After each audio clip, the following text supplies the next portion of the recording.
আসলে মানুষের ক্ষোভ, এই যে হাদি, সে সারা বাংলাদেশের মানুষের হৃদয়ে তা আঘাত দিয়ে চলে গেছে। তার মতো মানুষ এই দেশের প্রয়োজন ছিল, কিন্তু দুঃখের বিষয় তাকে আমরা এই দেশের মানুষ ধরে রাখতে পারে নাই। এরকম মানুষের ক্ষোভের বহিঃপ্রকাশ এটা হবেই। আমি মূলত এখানে কোনো দলের পক্ষ থেকে আসিনি। আমি এখানে আপামর জনতা থেকে আসছি। সে গতকালকে যিনি মারা গেছেন তিনি হচ্ছে ইনকিলাব মঞ্চ।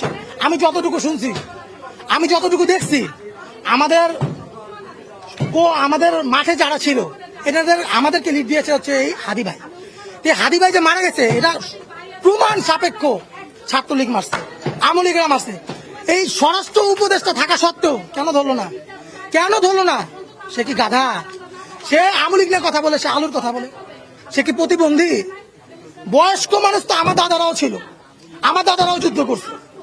আমার দাদাদেরকেও আমি আমার মৃত্যুর সময় দেখছি, দাদুদেরকেও মৃত্যুর সময় দেখছি। এরকম পাগল তো দেখিনি, এটা পুরো পাগল। আমার তো সন্দেহ আছে সে এখনো সুস্থ মস্তিষ্ক কিনা।